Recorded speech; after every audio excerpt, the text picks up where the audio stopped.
How do we manage skin cases in homeopathy, disease में कौन सी disease में कौन सा ड्रग काम करता है। दूसरा कि कौन कौन से स्किन की कंडीशंस ट्रीटेबल है विद होम्योपैथी। अरे स्किन कंडीशंस को ट्रीट करना it is very easy, at the same time is very difficult with potency कौन सी होनी चाहिए, फिर रिपीटेशन कैसी होनी चाहिए, मेडिसिन कब चेंज करनी है। तो चले कि डिजीज का एग्रेवेशन है या आपके पेशेंट का एग्रेवेशन है या फिर ये मेडिसिन का एग्रेवेशन है। Hi, this is me doctor Deepa Rawat and I am going to talk very casually in this video. ये वीडियो होने वाली है हमारे बडिंग होम्योपैथ्स के लिए और जो अपना प्रैक्टिस नया नया स्टार्ट करने वाले हैं दोबारा एक ब्रेक के बाद, क्योंकि दोनों ही बहुत ही सिमिलर हैं। अभी जिनका पुराना प्रैक्टिस रहा है वो भी बहुत सारी चीज़ें भूल गए हैं। अरे यार, हम एलेंस की नोट ही अगर नहीं पढ़ते हैं ना 1 महीना या फिर 15 दिन, तो हम आधी से ज़्यादा चीज़ें भूल चुके होते हैं। तो जिनकी प्रैक्टिस में लंबा गैप आ गया है वो भी काफ़ी सारी चीज़ें भूल जाते हैं। This video is totally dedicated to the skin cases कि कैसे कैसे हम स्किन केसेस को फॉलो अप लेंगे, कैसे कैसे हम उसमें प्रोसीड करेंगे, कैसे कैसे हम स्किन केसेस को देखते हैं।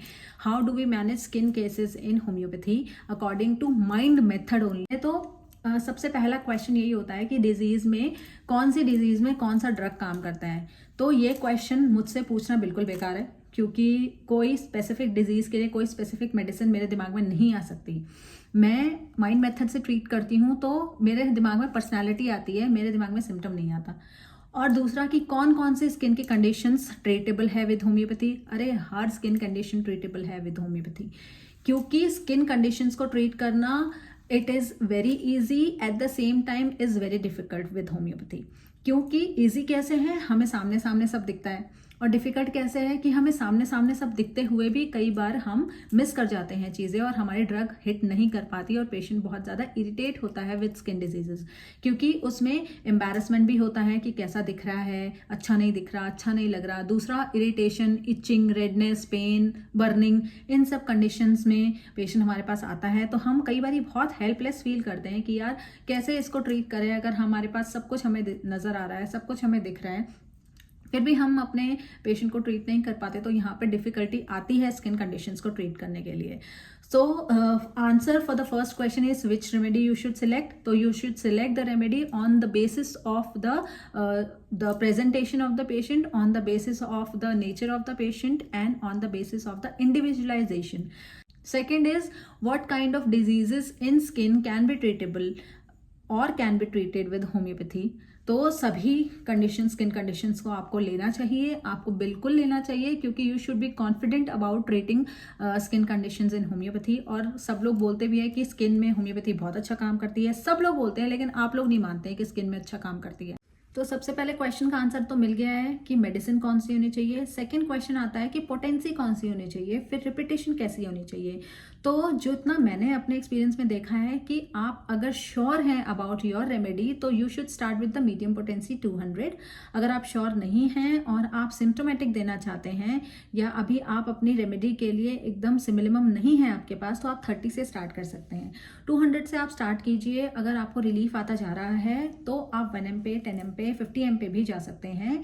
और ऐसा कुछ नहीं है कि स्किन कंडीशंस में आप हाई पोटेंसीज नहीं यूज़ कर सकते हैं, क्योंकि हाई पोटेंसीज तो मेंटल रूब्रिक्स में यूज़ होती हैं या मेंटल सिम्टम्स से ज़्यादा यूज़ होती हैं। ऐसा कुछ नहीं है। अगर आपको लग रहा है कि आपकी remedy is going good, it is making the change either in the physical level और ऑन द मेंटल लेवल, तो आप definitely you can increase the doses, increase the potency of your medicine, of the same medicine. अभी क्या करना है कि आपने जैसे कंडीशन कोई भी आप एक्जिमा ट्रीट कर रहे हैं तो सबसे पहले उसका जो ऊजिंग है या फिर उसका जो ब्लैकिशनेस है या जो उसका ड्राइनेस है वो सबसे पहले ठीक होना चाहिए। इचिंग बाद में भी ठीक होगी तो चलेगा। इचिंग रहती कई बारी पेशेंट में रह भी जाती है, कई बारी लास्ट में इचिंग जाती है, कई बारी फर्स्ट में चली जाती है। तो इचिंग का ऐसा कुछ लेना देना नहीं है, क्योंकि itching is a psoric condition, तो वो बाद में भी जाएगी तो चलेगा। तो जैसे जैसे अगर आपको किसी भी फॉर्म में लग रहा है कि आपका पेशेंट जो है वो रिलीफ हो रहा है तो आप सेम पोटेंसी पे रहिए। अगर आपको लगता है कि आपका जो पेशेंट है वो एग्रेवेट हो रहा है या फिर उसकी कंडीशन जो है वो बढ़ रही है या फिर वो और ज़्यादा परेशान हो रहा है और आप अपनी मेडिसिन के लिए श्योर हैं, तो आप पोटेंसी को बढ़ाइए और जहाँ तक आप जा सकते हैं जाइए अपनी पोटेंसी में। रिपीटेशन क्या होना चाहिए, तो 200 का TDS फॉर 3 days में देती हूँ, 3 days to 4 days। इतने में हमें पता चल जाता है कि हमारी मेडिसिन मेडिसिन काम कर रही है या नहीं। अगर थोड़ा सा भी काम कर रही है और 2-3 दिन में और कुछ चेंजेस उसको नहीं देखने को मिल रहे हैं, देखिए वो तो तब भी डिपेंड करता है कि एक्यूट है या क्रॉनिक है पेशेंट। तो acute conditions like 6 month 7 month से अगर उसको है तो 2-3 दिन में रिलीफ मिल जाएगा। अगर क्रॉनिक कंडीशन है तो भी आप 3 दिन दीजिए, 4 दिन दीजिए, उसके बाद आप वेट कीजिए 3-4 दिन। 1 हफ्ता जब हो जाएगा तब आपको डिसाइड करना है कि आप इसी पोटेंसी में स्टिक रहना चाहते हैं या फिर आप पोटेंसी हाई करना चाहते हैं। आप इतने से रिपीटेशन ऑफ डोजेस से सेटिस्फाइड है या आपको और रिपीट करना चाहिए। सबसे पहले तो आपको पोटेंसी बढ़ाने से पहले डोजेस इंक्रीज करके देखनी है। अगर आपने डोजेस भी इंक्रीज कर दी हैं और पेशेंट में और रिलीफ नहीं आ रहा है तो आप पोटेंसी इंक्रीज कीजिए और उसकी भी डोजेस इंक्रीज करके देखिए जब तक आपको नहीं लगता है कि आप राइट जो आपको पेशेंट है जितना आपको रिलीफ मिलना चाहिए उस पोटेंसी से उतना मिल रहा है। अब मेडिसिन कब चेंज करनी है, जो बहुत सारे क्वेश्चन होता है कि मेडिसिन कैसे चेंज करनी है या हमें कैसे पता चलेगा कि हमारे पेशेंट रिलीफ हो रहा है या नहीं हो रहा है, या हमारा पेशेंट अच्छा हो रहा है या ख़राब हो रहा है। तो स्किन कंडीशंस में तो देख के ही पता चल जाता है कि अच्छा हो रहा है या ख़राब हो रहा है। पेशेंट भी आपको बताएगा, आप भी एक ऑब्जर्वेंट हो तो आप भी देखोगे। लेकिन स्किन कंडीशंस में यूजुअली क्या होता है ना कि बीच बीच में एक ऐसा टाइम आता है जहाँ पर आपका स्किन का कंडीशन वर्स भी होता है या फिर पहले जैसे स्टेट में भी पहुंच जाता है। तो उसमें घबराना नहीं है। आपकी मेडिसिन ने पहले ठीक करा है तो अभी भी ठीक करेगी। आप दोबारा से उसको डोजेस बढ़ाइए, सेम पोटेंसी के डोजेस बढ़ाइए और देखिए। अगर आपको फिर भी लगता है कि नहीं वो वापस से उसी स्टेज पे ही आ रहा है जहाँ पे पहले था, तो पोटेंसी बढ़ाइए और फिर उसको रिपीटेड डोजेज में देने की कोशिश कीजिए। या अब देखिए, आप ऑब्जर्व कीजिए कि अब कैसा है स्किन की कंडीशंस में। मैंने जितना भी अभी तक देखा है, मैंने psoriasis, eczema, lichen planus, urticaria और बहुत सारे स्किन की कंडीशंस अपनी प्रैक्टिस में देखी हैं। तो क्या होता है कि बीच में एक ऐसा फेज जरूर आता है जहाँ पर पेशेंट वापस से उसी पोजीशन में आपको आता हुआ लगता है, या फिर कई बार पेशेंट भी मैनिपुलेट करता है कि नहीं मुझे तो बढ़ गया है, नहीं वो तो वैसा ही हो गया है, नहीं कोई आराम नहीं आ रहा है। वो आपको देखना है कि पेशेंट को आराम आ रहा है या नहीं आ रहा है, पेशेंट सही बोल रहा है गलत बोल रहा है, ये आपकी ऑब्जर्वेशन ज़रूर होनी चाहिए। और ये वाला जो फेज़ आता है ना कि एग्रवेट हो जाता है या बढ़ जाता है, वो स्किन की कंडीशंस में होता ही है, चाहे आप एलोपैथिक ट्रीटमेंट में जाएं चाहे आप होम्योपैथिक ट्रीटमेंट में जाएं। होम्योपैथी में ये ज़्यादा देखने को मिलता है, लेकिन उसमें आपको घबराना नहीं है। आपको दोबारा से वही पेशेंट का वही पोटेंसी, वही डोजेज रिपीट करनी है। अगर नहीं हो रहा है तो डोजेज इंक्रीज करनी है, उससे भी नहीं हो रहा है तो पोटेंसी को इंक्रीज करना है, लेकिन रेमेडी अभी चेंज नहीं करनी है अनटिल एंड अनलेस आपको स्किन का कोई अलग सिम्टम देखने को नहीं मिले। तो इसमें घबराना नहीं है। ये एक्चुअली स्किन के केसेस में ऐसा होता है, किसी भी कंडीशन में आप देख लीजिए ऐसा होता है। उसको पेशेंट को पहले ही आपको बता के रखना है कि देखिए स्किन की कंडीशन इतनी इजीली ट्रीट नहीं होती हैं, चाहे वो सिंपल एक्ने ही क्यों ना हो। तो ये बीच बीच में फेजेस आएंगे कि आपका बढ़ेगा, लेकिन बढ़ेगा वो थोड़े कम टाइम के लिए ही बढ़ेगा। ऐसा नहीं है कि वो आपकी मेडिसिन के बाद पूरे उतना दोबारा से वैसा ही कंडीशन आ जाएगी, डिजीज कंडीशन आ जाएगी, नहीं, वो थोड़े टाइम के लिए बढ़ेगा, लेकिन क्योंकि आपकी मेडिसिन राइट है तो वापस वो डिक्लाइन हो जाएगा जैसे आप उसको मेडिसिन दोगे। कई बार तो मेडिसिन देने की रिपीट करने की जरूरत भी नहीं पड़ती है, 2-3 दिन वेट करो एसएल देकर तो भी वापस से पेशेंट उसी फेज में आ जाता है। अब नेक्स्ट है कि हमें कैसे पता चलेगा कि हमें मेडिसिन को हमारी चेंज करना है। हमें कैसे पता चलेगा कि हमें डोजेस को इंक्रीज करना है, हमें कैसे पता चलेगा कि हमें पोटेंसी चेंज करनी है। पोटेंसी चेंज करने का तो मैंने आपको बता दिया कि कैसे पता चलेगा आपको। पोटेंसी अगर आपकी एग्रेवेशन दिखाई दे रहा है, आपको बढ़ता हुआ नजर आ रहा है, या पेशेंट स्टैंड स्टिल पे आ गया है तो पोटेंसी इंक्रीज कर दीजिए, या फिर पोटेंसी इंक्रीज करने के बाद डोजेस रिपीट करिएगा। 1 mg कितनी बार देना चाहिए ये भी क्वेश्चन होता है। 200 कितनी बार देना चाहिए, तो 1 mg मैं TDS फॉर 3 days 4 days देती हूँ क्रॉनिक एक्यूट या क्रॉनिक कंडीशंस में। एक्यूट कंडीशन में मैं रिपीट करने की कोशिश करती हूँ, क्रॉनिक कंडीशंस में मैं हफ्ते बार वेट करती हूँ, फिर उसके बाद रिपीट करने की जरूरत पड़ती है तो करती हूँ। नेक्स्ट इज अब हमें कैसे पता चलेगा कि ये मेडिसिनल एग्रेवेशन है, होम्योपैथिक एग्रेवेशन है, डिजीज एग्रेवेशन है। डिजीज एग्रेवेशन आपको तब पता चलेगा जब आपको डिजीज पता है ये कौन सी है। अब हम क्या करते हैं, हम एज अ होम्योपैथ हमें तो जरूरत ही नहीं है डायग्नोसिस की, हम छोड़ देते हैं। नहीं, डायग्नोसिस की जरूरत है, आपको पता तो चले कि डिजीज का एग्रेवेशन है या आपके पेशेंट का एग्रेवेशन है या फिर ये मेडिसिन का एग्रेवेशन है।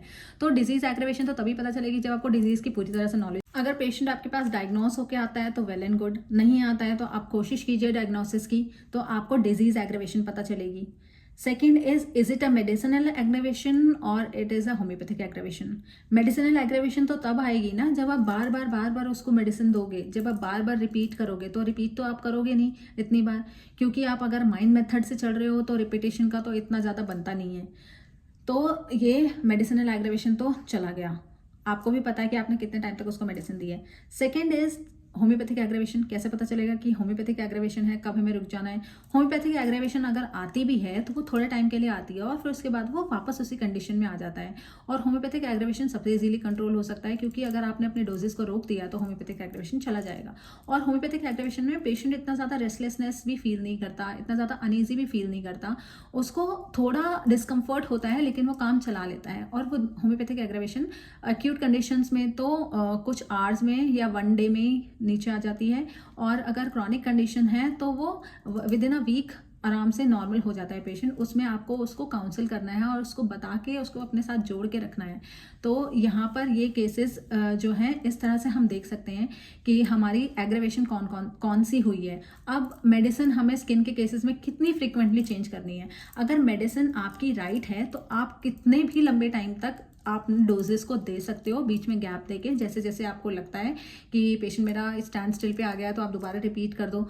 और स्किन के केसेस ऐसा अलग नहीं है कुछ, जैसे हम सारे केसेस को ट्रीट करते हैं होम्योपैथी में वैसे ही हमें स्किन के केसेस भी ट्रीट करने हैं। और ये तो बहुत इजी है ट्रीट करना, क्योंकि दिख भी रहा है आपको सामने, आप डॉक्यूमेंट भी कर सकते हो, आप खुद भी चेंजेस दे सकते हो, पेशेंट भी चेंजेस देखेगा।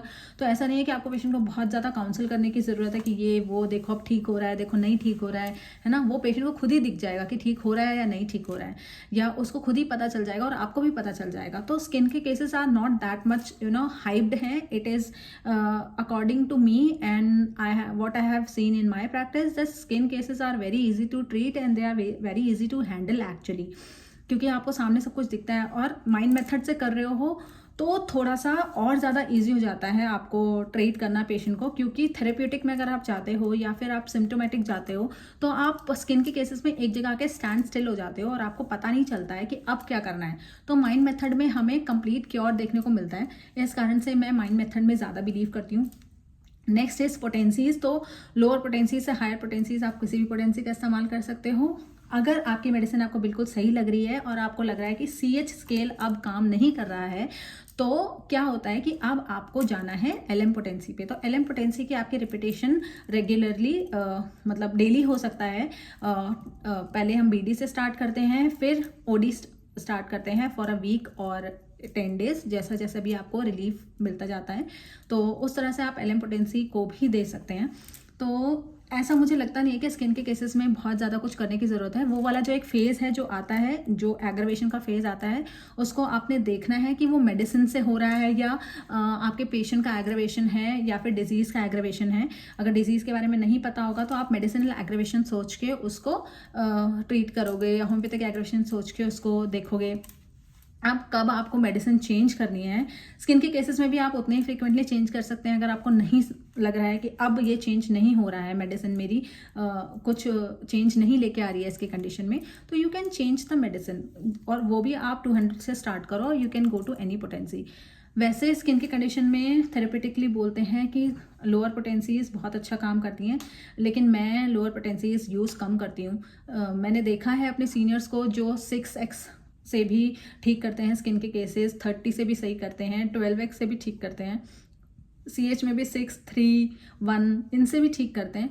बट अगर आप माइंड मेथड से काम कर रहे हो तो जितना ज़्यादा पोटेंटाइजेशन होगा उतना ही, जितनी ज़्यादा आपकी मेडिसिन पोटेंटाइज होगी उतना ज़्यादा इफेक्टिव होगी पेशेंट के लिए। तो उसके माइंड मेकअप को भी, उसके मेंटल स्टेट को भी चेंज करेगी, उसके कॉन्फ्लिक्ट को रिजॉल्व करेगी और उसके फिजिकल सिम्टम्स को ठीक करेगी।